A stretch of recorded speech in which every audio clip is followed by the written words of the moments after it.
ከአብይ መሐመድ ጋር ገሮዎች ናቸው አይደል? እና እውነተኛ አብይ አባቱ እውነተኛ አባቱ ማን ነው የሚባለው? አብይ አህመድ ይባላል አለ። አህመድ ደግሞ እሱን አልወለደም፣ እናቱን አገባ፣ አሳደገኝ። አሳዳጊ አባት ልጄ አይደለም ግን አሳዳጊ ነው። ስለዚህ ሐቁ አባት ነኝ ብሎ አቁን ስለተናገረ አባቱን አስጠራና ገደለ። ያበላ ያጠጣ ያሳደገ ያረበሰ ያስተማረን አባት የገደለ ለማንም አይበጃል በይ አላስ። ስለዚህ ሰውየው በቆመና መቀበር አለበት። ቴዲ አፍሮ ራሱ ጋር ደውያለሁ። ሰላም ያስል በሰንዶቃችሁልኝ በአዲስ ቪዲዮ ተመልሼ መጣ። በዚህ ቪዲዮ የምንመለከተው እንግዲህ የቴዲ አፍሮ ጉዳይ አስመልክቶ የሚገኙ አዲስ መረጃዎች አሉ። ወንድማችን ቴዲ እንግዲህ ወደ ቴዲ አፍሮ ደውሏል። ምን መልስ አገኘ? እሱን የማስደምጣችሁ ነው የሚሆነው። እሱ ቻለው እንግዲህ አሁን ላይ ሚዲያ ላይ ብዙዎችን እያናገረ የሚገኝ ቪዲዮ አለ። የጠቅላይ ሚኒስትሩ ጎረቤት ነኝ የሚል አንድ ግለሰብ ተገኝቷል። እሱም እንግዲህ አባታቸውን ገለዋል እያለ ይገኛል። እውነት ነው ወይስ ውሸት ነው የሚለው ነገር የምንመለከት ነው የሚሆነው። ላይክ እና ሼር ማድረጋችሁን እንዳትረሱ። ሰብስክራይብ ለምንድን ነው የማታደርጉት? አሁን ማርኩ ወደ ቴዲ አፍሮ ጉዳይ ከመሄዳችን በፊት እንግዲህ አሁን ሚዲያ ላይ ብዙዎችን እያነጋገረ የሚገኘው ስለ ጠቅላይ ሚኒስትሩ አንድ ግለሰብ ያወራው ነገር ነውና ይሄም ግለሰብ እንግዲህ ጠቅላይ ሚኒስትሩ ጎረቤት ነበርኩኝ በሻሻ ይላል። እንግዲህ በሻሻ ማለት ጠቅላይ ሚኒስትሩ አብይ አህመድ የተወለዱት ያደጉበት ቦታ ነውና ጎረቤቱ ነበርኩኝ። እንዲሁ አባቱም አህመድ አይደለም ዶክተር አብይ አህመድ አይደለም፣ እንደዚሁም ደግሞ አባታቸውም እንዴት ሞቱ የሚለው ነገር እንግዲህ አንስቶ ሲናገር ብዙዎች የተቀበሉት ይገኛሉ። እስቲ ለማየት እንሞክር። እሺ ከአብይ መሐመድ ጋር ገሮዎች ናቸው አይደል? እና እውነተኛ በሻሻ ማለት ያው አጋሮ ከላጋሮ አጋሮ ቅርብ ናት። ያው በደንብ አድርጌ አውቃለሁ። እሺ የተወለዱበት ሀገር የት አካባቢ ነው? በሻሻ ናት። በቃ በሻሻ ማለት ያው ከከተማ ትንሽ ወጣ ብሎ ነው። 2 ኪሎ ሜትር ቢሆን ነው። 2 ኪሎ ሜትር ራሱ ሞላ አይመስልም። አሁን እውነተኛ አባት አይታወቁም። እውነተኛ አባት እውነተኛ የአብይ አባቱ እውነተኛ አባቱ ማን ነው የሚባለው? ተናግሯል እኮ እሱ አባት። እስከዛሬ ድረስ እኮ እሱ ያው የምናገረው ስለ እናቱ ነው አይደል እንዴ? አባት አለኝ ብሎ መጨረሻ ላይ ሰው እንዴት ነው ያለ አባት የሚጠራው በእናቱ እንዴት ይጠራል ብሎ ሲቃወም አብዛኛው ኢትዮጵያ ሕዝብ ብዙ ጊዜ ሲቃወሙ መጨረሻ ላይ አብይ አህመድ ይባላል አለ። አህመድ ደግሞ እሱን አልወለደም፣ እናቱን አገባ፣ አሳደገኝ። አሳዳጊ አባት ነው እንጂ አብይ አህመድ አባቱ ያለ አይመስልኝ። እዛ አጋሮም አይደለ የተወለደ፣ ሰሜን ሸዋ ነው የተወለደ።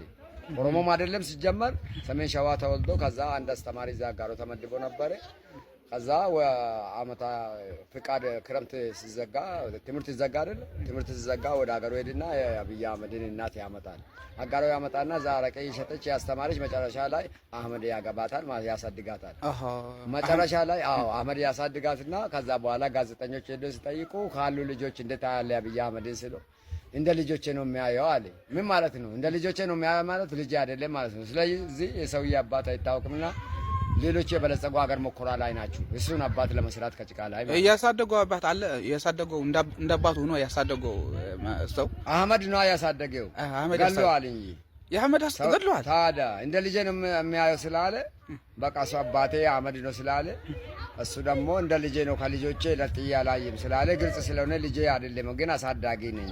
ስለዚህ ሐቁ አባት ነኝ ብሎ አቁን ስለተናገረ አባቱን አስጠራና ገደለ። በኋላ ለለቅሶ ራሱ እኮ ፓርላማዎች ለምንድን ነው አልጠራንም ምናምን ብሎ ቅሬታ ሲያቀርቡት ስራ መቆም የለበትም የመንግስት ስራ ብዙ ማያስፈልግም ብሎ ለብቻ የሄደበት ምክንያት ለዚህ ነው። ራሱን አዲስ አበባ ጠርቶ ሊያሳክም ነው አመጣው አለ። ሐቁ ዛዕወየ ሰብ እኮ ዘቀተለስ ህዝብ ትግራይ ከጭፍጭፍስ ሐቁ እዩ ማለት ነው።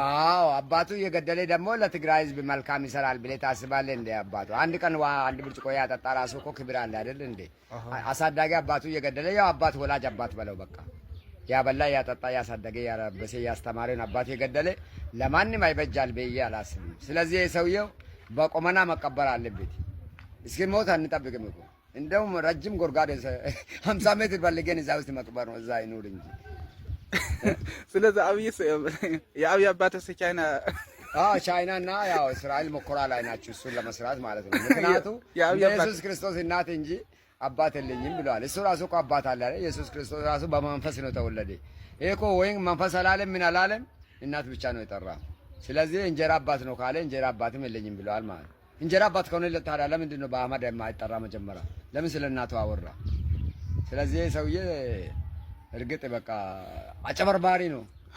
በቃ በአጠቃላይ አጨበርባሪ ነው፣ አስመሳይ ነው ሰውዬ። ኢትዮጵያ በዚህ አይነት ሰቢያት ግዛ ዘላ ማለት በጣም አዎ እንግዲህ አባቱ የገደለ ሰው ለኢትዮጵያ ሕዝብ መልካም ይሰራል ብሎ መጠበቅ ማለት እኮ አንተ ላም በሰማይ ያለኝ ማለት ነው። ሕጅና ኢትዮጵያ ሕዝብ እንታይ ታይት ዝሆነ ሃይሽ ታይገርቱ ግዴታ ሆኖባችሁ እንጂ እኮ አሁን እኮ ጅማ አካባቢ ይኸውልህ ቡና ይቆጠራል የእያንዳንዱ ዛፍ ይሄ በእነ መንግስቱ ኃይለማርያም አልነበረም በእነ ምኒልክ ጊዜም አልነበረም በእነ መለስ ጊዜም አልነበረም አሁን ዛፍ ይቆጠራል እንጨቱ ይቆጠራል ቡና ማለት ነው ቡና ይቆጠርና በፐርሰንት ግብሩ ይቀመጥላል ከቻልክ ትከፍላለህ ካልቻልክ ደግሞ ቀበሌው ይበላል ያው እንደዛ ነው በጣም ገበሬ አሁን እዚህ ትግራይ ውስጥ መኖሪያ ቤት ነው ግብር የሚከፍሉት ወይ እርሻ ነው እርሻ ነው መኖሪያ ይከፈላል እንዴ ይከፈላል አይከፈልም ይገጠር አሁን መኖሪያ ገጠር ክፍሉ ይታያል 5 ክፍል ካለ 6 ክፍል ካለ የስድስቱ በፐርሰንት ይቀመጥና ትከፍላለህ ግብሩ ያለ በለዛ ደግሞ ለቀት ይሄዳል እንደዛ ነው በቃ የመጨረሻ ይሄ ሰውዬ ቁማርተኛ ነው ዞሮ ከአረብና ከቻይና ከአረቦች አውጮች ጋር ሆኖ ዳና ፌስታል ወደ ጎን ብሎ አዲስ አበባ ላይ ቤቱ የፈረሰ ነው ዳኮ አባሮ ጨርሰዋል ግማሹ በእስር ቤት ቃሊቲና ቅሊንጦ ሰው ሞልቷል አትበላም አትተኛም እዛ ውስጥ ስንት እስረኞች የታሰሩ እና ቤተክርስቲያን መስጊድ አካባቢ ለማኞች አካል ጉዳተኞች ለምነው እንዳይበሉ አድርጓል ይሄ ሰውዬ ስለዚህ መጨረሻ ማመገዳፊ ነው ይሄ ሰውዬ በአለም ላይ ይጠየቅ እንደው አሁን የሞት ፍርድ ይሰጥ ይላሉ እንደራሴ ስልጣን ማውረድ እናንተ ከስልጣን ማውረድ አለባችሁ ትላላችሁ የሞት ፍርድ አይ መሐመድ ተዝካይ ተዝወረድ ሐጅ ካብ ስልጣን ወይ ካብ ተዝባረርሲ መተመለስ ካዶ መተመለስ ካዶ እንዴት አብይ መሐመድ ተዝወረድ ማለት አብይ መሐመድ ከስልጣን እስኪወርድ ድረስ አልመለስም እኔ የፈለገ ቤተሰቦቼ ቢሞቱ ራሱ አልመለስም እዚህ ሆኜ ነው የምታገለው ምን ብዬ ነው የምመለሰው መስራት አትችልም ገንዘብ ለምሳሌ የሆነች ትንሽ ቦታ ይሰጣል 50 60 ሺህ ብር ይወስዳሉ ከዛ በኋላ ቦታ ይሰጣል ያልበለዛ ሶፍት መሸጥ አይቻልም ዳሃው እህቶቻችን ቡና በረንዳ ላይ መሸጥ አይቻልም የሆነ መስታወቂያ መለጠፍ አትችልም ሸራ ማሰር አትችልም አሁን ትግራይ ሲገባ አሜሪካ እንደገባ ነው መሰለኝ እንግዳ ገባ ተሳስቼ አሜሪካ መጣሁ እንደዛ አላውቃልኩ ቦይንግ 77 ሺህ ነው ያልኩት ነፃነት ትግራይ ነው አለ አባቱ ጦርነት የለም እንደውም ጦርነት እዛ ነው አለ ትክክለኛ ጦርነት አዲስ አበባ ነው አለ በቃ ብልጽግና ጋር ነው አለ ምክንያቱም እዚህ ህዝቡ ዳሃም ሀብታሙም የፈለከው ነገር ትሰራለህ ያ ትግራይ ውስጥ እኔ አላማጣም ራያንም አይቻለሁ እዚህ አድቃይ ሁሉንም አውዜን አድዋ ሁሉንም አይቻለሁ እስከ ሽሬ ድረስ ሁሉም በነፃነት ይሰራሉ እዛ ግን መስራት አትችልም ልብስ አትሸጥም መንገድ ላይ ሱቅ በደረት የለም ቡና መሸጥ የለም የሆነ ነገር ካለጠፍክ እዚህ መጥቶ ያነሳሉ በቃ ህዝቡን ማስቀመጥ አልቻለም ህዝቡ ስቃይ ላይ ነው አምባገነናዊ ነው ሰውዬ ሀብታም ካልሆነ ዳ አይፈልግም ብር ካለ ፎቅ አሰራ ብር ከሌለ 20 30 አመት ነዋሪ ሆነ የኖርክበት ከተማ ለቀህ ትሄዳለህ በቃ ሄዶ የገበሬ መሬት ይሰጣሉ ከዛ በኋላ ቦታ ይሰጣሉ ቢሮ ደግሞ 800 900 1 ሚሊዮን ይጠይቃሉ እንደገና ህጋዊ ለማድረግ ያን አቅም አለ እንዴ የለ ህዝቡም አጠቃላይ አዲስ አበባ ውስጥ ታክሲ ተራ ብትሄድ የሆነ ባስ ተራ ብትሄድ በቃ የሆነ ስራ ቦታ ብትሄድ ህዝቡ መነጋገር ራሱ ግራ ገብቶታል ፈርቶታል ጭንቅንቅ ብሏል ህዝቡ ራሱ እንደመሰሉት እንግዲህ ይሄ ቪዲዮ ነው ይሄ ቪዲዮ እንግዲህ ሁለቱም አለውና ጠቃሚ ነው ካገኘሁት የማመጣላችሁ ነው የሚሆነው እንግዲህ ይሄ ግለሰብ ለሱ ጎረቤቱ ነበርኩኝ እና እንደዚህ አይነት ሰው ነው አባቱም እንደዚህ ነው ብሎ ያለው ነገር ያስቀምጣል እናንተም በዚህ ጉዳይ ሳችሁ ያስቀምጡ እውነት ጠቅላይ ሚኒስትር አብይ አባት አህመድ አይደሉም ወይ እውነት እንደሚባሉ ደግሞ ተገሏል ተብሏልና ይሄም ነገር በሳቸው የተከናወነ ነገር ያለ የተባለ የሚገኘውና የምታውቁ ሰዎች ካላችሁ እንግዲህ ሐሳባችሁ ኮሜንት ላይ አስቀምጡ። ይሄ የምንመለከተው እንግዲህ ቴዲ አፍሮ ጉዳይ ብዙዎችን እያነጋገረ ይገኛል። ወንድማችን ስሙ ዛሬ እንግዲህ ዛበሻ ይዞት በወጣው መረጃ መሰረት ሲኤምሲ አካባቢ የሚገኘው የቴዲ አፍሮ የግል ስቱዲዮ የፌዴራል ፖሊስ ዩኒፎርም በለበሱ ታጣቂ ኃይሎች መሰበሩን ወይም ደግሞ መዘረፉንና ከውስጡም ላፕቶፖች እንዲሁም የተለያዩ የሙዚቃ ማቀናበሪያ መሳሪያዎች እንደተወሰዱበት ዛበሻ ዘግቧል። ይሄ ነገር ወዴት እየሄደ ነው? መንግስት የሚፈልገው ከሆነ ነክቶኛል ብሎ ሰድቦኛል ብሎ ወይም ደግሞ እኔ ላይ ያልሆነ ያልተገባ ነገር አድርጓል ብሎ የሚያስብ ከሆነ ቴዲ አፍሮ ከኢትዮጵያ አልወጣ አይደለም ከኢትዮጵያ ከአዲስ አበባ አልወጣም። በህግ ፊት የምታሸንፉትና በህግ ፊት ተቀባይነት የሚኖራችሁ ከሆነ ለምን ከሳችሁ ፍርድ ቤት አትወስዱትም? ምክንያቱም እንደማታሸንፉት ታውቃላችሁ። አንደኛ የኢትዮጵያ ህዝብ ሙሉ በሙሉ የቴዲ አፍሮ ጋሻ ነው። ሁለተኛ ደግሞ ቴዲ አፍሮ ራሱ ደረቱን ነፍቶ የሚጠቅሰው የህግ ማዕቀፍ አለ። አንቀጽ 29 የቴዲ አፍሮ መተማመኛ ነው። በምንም መልኩ ልታሸንፉት ስለማትችሉ አንድ በዙሪያው ያሉትን ሰዎች እየነካችሁ፣ ሁለት ደግሞ የግል ንብረቶችን ቁሳቁሶች እንዲሁም አእምሯዊ ንብረቱን በመንካት እሱን አቢዩዝ ለማድረግ እየሞከራችሁ ነው። ይሄ የሚያሳየው ጥንካሬያችሁን እንዳይመስላችሁ እያሽቆለቆላችሁ መሆኑን ነው የሚያሳየው። እንደዚህ እንግዲህ ብዙዎች ሐሳባቸውን በዚህ መንገድ ይገልጹ ይገኛል። ቴዲ አፍሮ ቤት እንግዲህ ያው እንደዘረፉላችንም የምናውቀው ነገር ነው። ሲኤምሲ የሚገኘው ስቱዲዮ ተዘርፏል። እንግዲህ ተዘረፈው እንግዲህ መንግስት ወታደሮችን የተባለው እነዚሁም ደግሞ ታስሮ የሚገኙ ጓደኛውና ለዚህ ደግሞ ምክትል ማናጀሩ አለችና ይሄ ነገር እንግዲህ ከህግ አንፃር ትክክል አይደለም አግባብ አይደለም የሚል ነገርም አለና ስሙትና እስቲ ወንድማችን ቴዳ ደውሎት ነበርና ያጋጠመው ነገር ሰማለን። በአንጋፋው ድምጻዊ ቴዲ አፍሮ ላይ እየደረሰ ያለው ጫናና ወከባ ህግን በጣሰ መልኩ ይበልጥ አደገኛ እርምጃ ወዳለበት ደረጃ መሸጋገሩን ዘግቤላችኋለሁ። የፌዴራል ፖሊስ የደንብ ልብስ የለበሱ መሳሪያ ያጠቁና በፌዴራል ፖሊስ ተሽከርካሪ የመጡ ታጣቂዎች ሲኤምሲ አካባቢ የሚገኘውን የቴዲ አፍሮ የግል ስቱዲዮና ቢሮ በኃይል ሰብረው መግባታቸውን የቅርብ ምንጮችም አረጋግጠዋል። የህግ አስከባሪ አካላት ወደ መደበኛው የህግ አግባብና የፍርድ ቤት የብርበራ ትዕዛዝ ወደ ጎን በመተው በምሽት የዜጎችን የሥራ ቦታና የግል ንብረት በኃይል መስበራቸው የሀገሪቱን የፍትህ ስርዓት ክፉኛ ጥያቄ ውስጥ የሚከት ድርጊት ሆኗል። በዚህ ህገወጥ ብርበራ ከስቱዲዮ ውስጥ 2 ላፕቶፖች፣ ስፒከሮች፣ የሙዚቃ ማቀናበሪያ መሳሪያዎች እንዲሁም የተለያዩ የስቱዲዮ ዕቃዎች ተወስደዋል። ይህ ስቱዲዮ ድምፃዊው የፈጠራ ስራዎችን የሚያዘጋጅበት ለህዝብ ጆሮ ያልደረሱ አዳዲስ የሙዚቃ ስራዎቹና ሀሳቦቹ የሚገኙበት ምስጢራዊ ጥበብ ማህደር በመሆኑ የተወሰዱት ላፕቶፖችና ማቀናበሪያ መሳሪያዎች የድምፃዊውን አእምሯዊ ንብረት ወይም ኢንቴሌክቹዋል ፕሮፐርቲስ ከፍተኛ አደጋ ላይ ጥለዋል። ይህ ክስተት ተራ የንብረት ዝርፊያ ወይም ብርበራ ሳይሆን ሀገራዊና ማህበራዊ መሰረቱ ሰፊ የሆነ አንድምታ ወይም ኢምፕሊኬሽን ያለው ድርጊት መሆኑን የህግ የጥበብና የፖለቲካ ተንታኞች አጥብቀው ይገልጻሉ። በመጀመሪያ ደረጃ ይህ እርምጃ በአገሪቱ የጥበብ ነጻነትና ሀሳብን የመግለጽ መብት ላይ ከፍተኛ የሆነ የማሸማቀቅ አንድምታ አለው። የቴዲ አፍሮ ምክትል ማኔጀር ማህሌት ሰለሞንና የቅርብ ጓደኛ የሆኑት አቶ ዮሴፍ ያስን ያለምንም ክስ በፖሊስ መታሰራቸውን ተከትሎ የመጣው ይህ የስቱዲዮ ብርበራ ሆን ተብሎ የጥበብ ስራዎችን ለማሰናከልና በድምፃዊ ላይ የስነ ልቦና ጫና ለመፍጠር የተቀነባበረ ስልታዊ ጥቃት ነው። ይህ ደግሞ ሌሎች የጥበብ ባለሙያዎችም በነፃነት እንዳይሰሩ ሀሳባቸውን እንዳይገልጹና የፈጠራ ስራዎቻቸውን በማንኛውም ሰዓት በህግ ማስከበር ስም ሊወረሱ ይችላሉ የሚል ከባድ ፍርሃት እንዲነግስ ያደርጋል። በሁለተኛ ደረጃ የድርጊቱ ህጋዊ አንድምታ የፍትህ ስርዓቱን ታማኝነት በእጅጉ የሚሸረሽር ነው። ህግን የማስከበር ኃላፊነት የተሰጠው ፖሊስ የፍርድ ቤት ትዕዛዝ ሳይዝ በምሽት የዜጎችን ግቢ ጥሶ መግባቱና ንብረት መውሰዱ የህግ የበላይነት መጓደሉና የመንግስት ጸጥታ መዋቅር ለህገወጥ አፈናና ማስፈራሪያም እየዋለ መሆኑን ያሳያል። ይህ አካሄድ በዜጎችና በህግ አስከባሪ ተቋማት መካከል ያለውን መተማመን ሙሉ በሙሉ የሚያጠፋ ነው። በሶስተኛ ደረጃ ቴዲ አፍሮ በኢትዮጵያ ህዝብ ዘንድ ያለውን ከፍተኛ ተቀባይነትና ተጽዕኖ ፈጣሪነት ከግምት ውስጥ ሲገባ ድርጊቱ ሊያመጣ የሚችለው ማህበራዊና ፖለቲካዊ አንድምታ ቀላል የሚባል አይደለም። በሚሊዮኖች የሚቆጠሩ አድናቂዎች ያሉት አንጋፋ የጥበብ ሰው ላይ የሚፈጸም ግልጽ የሆነ ህገወጥ ወከባ አላስፈላጊ የሆነ ህዝባዊ ቁጣንና ከመንግስት ጋር ያለን መቃቃር ይበልጥ ሊያሰፋው የሚችል አደገኛ እርምጃ ነው። መንግስትና የሚመለከታቸው የፌዴራል ፖሊስ ኃላፊዎች የጥበብ ባለሙያው አእምሯዊ ንብረት ላይ ስለተፈጸመው አደጋ፣ ስለታሰሩት ግለሰቦችና በህግ ስም ስለተደረገው የኃይል እርምጃ በአስቸኳይ ማብራሪያ ካልሰጡም እንዲሁም እርምት ካልወሰዱ ክስተቱ የሀገሪቱን የሰብአዊ መብት የህግ የበላይነትና የፕሬስ ማለትም የጥበብ ነጻነት ገጽታን በሚያጠቁር የታሪክ መዝገብ ላይ የሚሰፍር ይሆናል። እንግዲህ ይሄ ነገር በዚህ ኬዝ ከህግ አንጻር ትክክል አይደለም የተባለ ይገኛል።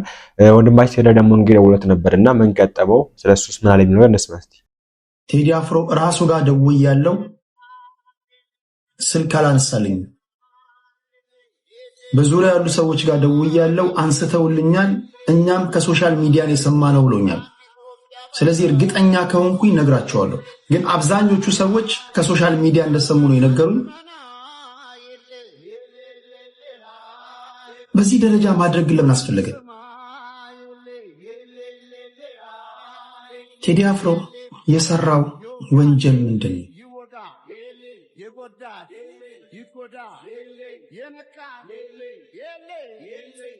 ስቱዲዮ ድረስ ገብቶ መሳሪያ ወይም ደግሞ የሙዚቃ መሳሪያ ኮምፒውተሮችን፣ የተለያዩ የኤሌክትሮኒክስ ዲቫይሶችን መውሰድ እንዲህ ያሉ ነገሮች ካሉ ምክትል ማናጀሩና ቃል አቀባዩ በቁጥጥር ስር መዋላቸው እንደዚሁ ሰምተናል። እነዚህ ነገሮች አሉ። እነሱ ለምንድን ነው የተያዙት? አንድ በቴዲ አፍሮ ዙሪያ ላይ ያለ ሰው ጠብቁኝ።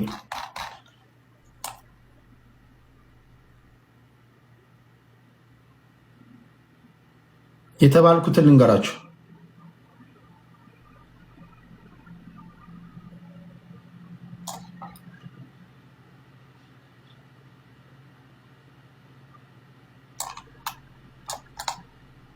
እሺ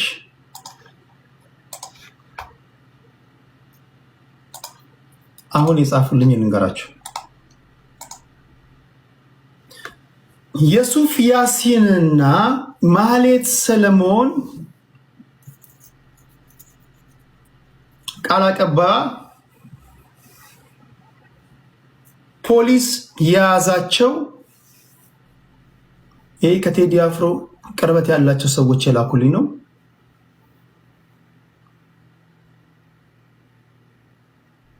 ሊሆን ይችላል ብለው ወይም ደግሞ ራሳቸው ያገናኙትን የነገሩኝ። ቴዲ ይሄ ሊሆን ይችላል ብለን የምንጠረጥረው ነው ያሉኝ። ከማርኬቲንግ ጋር በተያያዘ መንግስት ሳይከለክል ሚዲያ ጋዜጣዊ መግለጫ እንዳይሰጥ ቴዲ አፍሮ ተከልክሏል በሚል ሐሰተኛ መረጃ እንዲነገር በማድረጋቸው በዛ ጠርጥሯቸው ሊሆን ይችላል የሚል እምነት ነው ያለን እንጂ ትክክለኛ የሆነ ነገር እኛም ከጠይቀን አላገኘንም ነው ያሉኝ። ይሄ ከቴዲ አፍሮ ከራሱ ቅርበት ያላቸው ሰዎች ናቸው የላኩልኝ። ማህሌት ሰለሞንና ምክትል ማናጀሩ የሱፍ ያሲን አልበሙ ከመውጣቱ በፊት የሰዎች ጥበቃ ከፍ እንዲል መንግስት ያላደረገውን ነገር አርጋቸዋል በሚል ገበያውን እንትን ለማድረግ ያልተባለ ነገር ተብሏል በሚል ይሄን አራግባቸዋል፣ ሐሰተኛ መረጃ አስተላልፋቸዋል በሚል ተጠርጥረው ሊሆን ይችላል የተያዙት ብሎኛል። ያን ፍርድ ቤት እንግዲህ ከቀረቡ በኋላ ይሄ ግን ከቴዲ አፍሮ በኩል ያሉ ሰዎች ናቸው የነገሩኝ።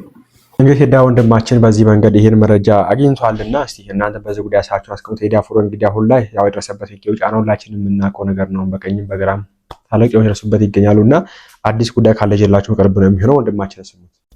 ሰላም እንዴት ናችሁ? ሁሉ ሰላም፣ ሁሉ ጤና፣ ሁሉ መልካም። እኔ ያለሁላችሁ ቅዱስ እግዚአብሔር የተመሰገነ ይሁን፣ መብራን የተመሰገነች ትሁን። አለሁላችሁ። ይቺ ሀገር ወዴት እየሄደች ነው? እውነት ለመናገር በዚህ በ21ኛው ክፍለ ዘመን ከዓለም 195 ሀገራቶች አሉ። ከነዚህ ራሱ አንዱ ሀገር ናት ወይ በሚያስብል ደረጃ በዚህ ዘመንስ እንደዚህ አይነት አመለካከት አለ ወይ እስከሚያስብል ደረጃ በጣም የሚያሳፍሩ ተግባሮችን እየተመለከትን እንገኛለን። ማለት በቴዲ አፍሮ ላይ የሚደርሰው ማዋከብ ሊቆም ይገባል። ግዴታ ለምን ለኔ አላሸበሸባችሁልኝም፣ ለኔ ለምን አልዘመራችሁልኝም፣ መወድሱ ሁሉ ለኔ መሆን አለበት፣ ከጀርባዬ እንደ ሴሌሜ ሙዚቃ ጭራዬን ይዛችሁ ተከተሉኝ አይነት የሚል አመለካከት ሜንታሊቲ መቀረፍ አለበት ነው ጥያቄው። ምክንያቱም ይሄ ልጅ ግዴታ ማሸብሸብ አልፈልግም፣ ከህዝቡ ጋር አብሮ መሆን ፈልጓል። የህዝብ ድምጽ ነው። ትናንትናም ድምጽ ሲሆን ነበር፣ ዛሬም ድምጽ እየሆነ ነው። ላለፉት 25 ዓመታቶች በዚህ በኪነ ጥበቡ ሙያ ላይ እንደመዝለቁ 25 ዓመታት ሙሉ የህዝብ ድምጽ ሲሆን ነው ይሄ ሰው የምናውቀውና ዛሬም ደግሞ እንደዚሁ የህዝቡን በደል ቁልጭ አድርጎ አስቀምጧል። የህዝቡ በደልና ያለው ስርዓት እጅግ በጣም አስከፊ ስርዓት ለመሆኑ ማሳያው አሁን ራሱ በሱ ላይ የሚደረግበት ለምን ተናገርክ፣ ለምን ሐሳብን ገለጽክ ተብሎ የሚደረግበት ነገር እኮ ያው ይሄንን ነው የዘፈነው፣ ይሄንን ነው እኮ የተናገረው። በቃ ጭቆና አለ፣ መገፋት አለ፣ እንደፈለግን ሐሳባችንን መግለጽ አንችልም ብሎ ነው የተናገረው። ታዲያ ምን ስህተት ሰራ ነው? አሁን የምትሰሩት ስራ ይሄንን የሚያሳይ ነው። ስቱዲዮን እስከ ማፍረስ፣ ስቱዲዮን ያለውን ንብረት እስከ መውሰድ፣ በዙሪያ ያሉትን እስከ ማሰር፣ እሱንም እስከ ህይወት ማሳጣት ድረስ የሚደርስ ምክክሮችን ማድረግ ምን የሚሉት ነው? ይሄ በጣም አስነዋሪ ተግባር ነው በእውነት ለመናገር። በዚህ በዓለም 195 ሀገራቶች አሏት። ከዚህ ውስጥ የትኛውም ሀገር በእንደዚህ አይነት ሲቹዌሽን ላይ ያለ አይመስለኝም። በጣም አምባገነን መሪዎች አልፈዋል። በዚህ ያህል ደረጃ ግን የሚሆኑ አይመስለኝም። በቃ የሆነ ጉዳይን ከብሔር ጋር ታስጠጉታላችሁ። መንግስት እንደዚህ አይነት ባህሪ ይኖረዋል። ከብሔር ጋር ያስጠጋውና እኛን ስለሚጠላ ነው ይላል። ይሄ ምስኪን ደግሞ ነገሮችን ከግራ ቀኝ አያመላልስም። ከብሔሩ ከጎጡ ከዘሩ ምናምን የተጣባ ስለሆነ ሁሉ ነገር በብሔር ይተረጉማል። በቃ እንዲህ ጀግናውን እየተበላ ይኖራል ማለት ነው። መንግስት እንዲህ ነው ጀግናን የሚበላው። አንተን ጣይ እኮ ነው እኔ ብሔሬ ከዚህ ስለመጣው ነው የሚል ፖለቲካ እየሰራ ህዝብን ያጫርሳል ማለት ነው። ኔሬሬ በአንድ ወቅት የተናገሩት የአፍሪካ ፕሬዝዳንቶች ህዝብን መምራት ሲያቅታቸውና የህዝብን ጥያቄ መመለስ ሲሳናቸውና ፖለቲካው ሲከብዳቸው ህዝብን በብሔር አሊያ በሃይማኖት እያቧደኑ እያገዳደሉ እነሱ የስልጣናቸውን ማራዘሚያ ይወጋሉ ያሉት ንግግር አለና ይሄ አሁን በጣም ስጋ ለብሶ የሚሄድ ንግግር ነው እውነት ለመናገር ማለት ነው። ምክንያቱም ቴዲ አፍሮ የትኛውንም ብሔር ጠያ አይደለም፣ ለሁሉም ብሔር የቆመ ነው። ትላንትና በነበረ ስርዓት ላይ እኮ ዛሬ ላይ ተገፋው የሚለውን ብሔር ድምጽ ሲሆን የነበረ ነው። ትላንትና ጀግና ሲባል የነበረ ነው አይደል? ዛሬም እንደዚሁ ስርዓትን ነው። ይሄ ሰው ስርዓትን ብቻ ነው እየተቃወመ ያለው አይደል? አዎ አስተዳደር ትክክል ካልሰራ ግዴታ እየተወደሰለት መኖር አይቻልም። ሰው እያለቀሰ ህዝብ እየሞተ ህዝብ እየተገደለ ህዝብ እየተፈናቀለ ከዛ ይሄ ስርዓትን ጥሩ ነው ብሎ እያለባበሱ መሄድ ተገቢ አይደለም። ስለዚህ ቴዲ አፍሮ ከዚህ ውጪ የሰራ ምንም ነገር የለም። መልካም ቢሰራ ጥሩ ቢሰራ እኮ ይሄንን ሊያደርግ አይችልም። ኢቭን ጠብቋል አይደል? ጊዜ ሰጥቷል እኮ። ይሄ 8ኛ ዓመት ነው። 8 ዓመት ሙሉ አንድ ስልጣን ላይ ያለ አካል ሞትን ማስቀረት ካልቻለ፣ የህዝቦችን ጥያቄ መመለስ ካልቻለ፣ የብሔርን የሚባለውን ቆሻሻ ይሄ ዘረኝነት የሚባለውን ጽዩፍ ነገር መለወጥና ኢትዮጵያዊነትን በአፍ የምትነገር የነበረችዋን ኢትዮጵያዊነትን ስጋ ልብሶ በምድር ላይ እንዲረግጥ ካላደረገ አንድ መንግስት ምኑ መንግስት ነው የሚባለውና በጣም ነው የሚያስነውረው፣ በጣም ነው የሚያሳፍረው። እኔ በበኩሌ ለቴዲ አፍሮ ሁላችንም ድምጽ ልንሆነው ይገባል፣ ከጎኑ ልንሆን ይገባል። ልክ የኛን ድምጽ እንደተናገረልን ስለኛ ልቦና፣ ስለኛ ሐዘን፣ ስለኛ ጭንቀት እኛ የፈራነውን ነገር እሱ ወጥቶ ጋድ ዓለሙ ላይ ስለመሰከረልን እኛ ዘርሞ ዛሬ ለሱ ድምጽ ልንሆነው ውድ ልጃችንን ልንጠብቀው ይገባል። ቴዲ አፍሮ ማለት ክስተት ነው ማለት ኢትዮጵያ ከዚህ በኋላ ራሱ የሱን አይነት ሰው ደግማ ታገኛለች የሚለው ነገር ራሱ እሳቤ ውስጥ መግባት የሚችል አይመስለኝም። በጣም ከባድ ነው። ምክንያቱም ይሄ ሆዳደር በሆነበት ይሄ የፍየል ዘመን ራስ ወዳድነት ካፒታሊዝም በነገሰበት በዚህ ዘመን ላይ ምናገባኝነት ባረገረገበት በዚህ ሰዓት ላይ ቴዲ አፍሮን የሚያክል ለህዝቦችም ጭንቀት አብሮ የሚሆን ሰው ማግኘት አይቻልም። ቢዝነስ ነው ምናምን የምትሉ ሰዎች አላችሁ። ቢዝነስማ ሌሎቹም እኮ እየሰሩ አይደል እንዴ? ምንም አያገባንም ስለ ፖለቲካው፣ የህዝቡ ጭንቀት ምን አገባን እያሉ ግን ህዝቤ ማሬ ኬኬ፣ ህዝቤ እኮ ፍቅሬ ነው ሱሴ ነው እያሉ ዘፈናቸውን ስለማያቋት ሴት ዳሌና መቀመጫ እየዘፈኑ በስቴጅ በየመድረኩ ምናምን ብልግናን እያስተላለፉ ኦሬዲ እኮ በዘፈናቸው እኮ እየበሉ እየነገዱ ነው አይደል የሚገኙት። ስለዚህ ቴዲ አፍሮ ቢያንስ ድምጽ ሆነውን እንኳን ቢነግድም ራሱ ያስኬዳል። ይነግድ ነው የምንለው፣ ምክንያቱም ድምጽ ሆኖናል። ድምጽ እየሆነን ነው እየነገደ ካለም ማለት ነው። ግን የሱ የዚህ አይነት ባህሪ አይደለም። ላለፉት 25 ዓመታቶች በዚህ በአርቲስት ቆይታው ላይ ነበረው፣ በኪነ ጥበቡ ላይ የቆየ ሰው ነውና በዚህ ሁሉ ጊዜ ውስጥ ድምጽ ሲሆነን ነበር የነበረው ባለውም በሌለውም ሰዓት። እንኳን እንደዚህ ካፒታሉ ከፍተኛ ሆኖ የሚፈልጋቸው ግቦች ላይ ደርሶ ቆንጆ ትዳር ይዞ ልጆችን ወልዶ ሀብት ንብረት አፍርቶ በሚኖርበት በዚህ ዘመን እንኳን ቀርቶ አይደለም ትላንትና ምንም ባልነበረውም ሰዓት ላይ ድምጽ ሲሆን ነበረ። አሁን ደግሞ ሁላችንም የምንመኘው ዊሽ የምናደርገው ቢሆንልን ቢሳካልን ብንኖረው ብለን የምናስበው ነገሮች እሱ እንዳለ እየኖራቸው ነው እያጣጣመው ነው አይደል? ስለዚህ ምን አገባኝነትን ዛሬ መኖር ይችል ነበር። ብር ለሱ ምንም አይደለም። የሆነ ተራ የሆነ ሙዚቃ የሆነ ግጥም ሰንድሮ እኮ በየስቴጁ እየሰራ ገንዘቡን ማተም መብላት ይችላል ቴዲ አፍሮ። ነገር ግን ከዚህ ጋር ነው ድምጽ እየሆነ ያለው። ስቲል እዛቸው ሀገር ሳይወጣ በዛቸው ሀገር ቁጭ ብሎ እስካሁን አለ። በሱ ልክ ኢትዮጵያ ውስጥ ወንድ የለም፣ ጀግና የለም። እውነት ለመናገር ማለት ሁላችንም ፈሪዎች ነን። የፈራነውን ነገር ብቅሉ ቴዲ አፍሮ አውጥቶልናል። ሆድ ያባውን ብቅል ያወጣዋል እንደሚባለው ሁሉ ያባነውን በሆዳችን የያዝነውን ፍርሃት የሚባለውን እሱ ብቅል ሆኖ አውጥቶልናል ማለት ነው፣ ተናግሮልናል። ስለዚህ ልጃችንን ልንጠብቀው ይገባል። መንግስት ቴዲ አፍሮ ማሳደድን ልታቆም ይገባል። እንደውም ጥሩ ከሆነ ጥቆማዎች ሰጥቷል። ራስን አስተካክለ ከህዝቦች ጋር ዋደ አንድ ኢትዮጵያን መስራት የምችልበትን መንገድ የምትሰራ ከሆነ መንገድ መስራት ያንተ ፋንታ ነው። ግን አይ እሱ አይሆንም ብለ ደግሞ የምትቀጥል ከሆነ ዳዝማተር ግን ልጁን ተውልን፣ ወርቃማው ልጃችንን ተውልን። ስስታችን ነው እንዲነካብን አንፈልግም። ስለዚህ ባካችሁ ኢትዮጵያን ሁላችሁ ድምጽ እንደሆነ ድምጽ ልንሆንለት ይገባል ነው። ብልህ ሰው ግን ያተርፋል። እንደውም ይሄ መወድስ ይዘው ዝም ብለው አሰስ ገሰሶች ለጥቅማቸው ሆዳደሮች የሆኑ በሆዳቸው ብቻ የሚያስቡ ሰዎች ቆመው የሚያወድሱትን ሳይሆን እንዲህ በትክክል ነቅሰው የሚያወጡትን አዳምጦ ማስተካከል የጠፉ ነገሮችን ማረም የሚሻል ነው ብዬ አምናለሁ። ፍትህ ለቴዲ አፍሮ ጠይቃለሁ እኔ በግሌ። ኢንዌስ ቪዲዮአችን ሰግሪ በእነዚህ ባየናቸው ቪዲዮዎች ላይ አዲስ ካለ ይላችሁ ቅርብ ነው የሚሆነው። ላይክ እና ሼር አድርጋችሁ ሀሳባችሁን ኮሜንት ላይ ማስቀመጣችሁ እንዳትረሱ። እግዚአብሔር አምላካችን ያርጋችሁ። ሰላም ያደርግልን። ቸር ቆዩልኝ።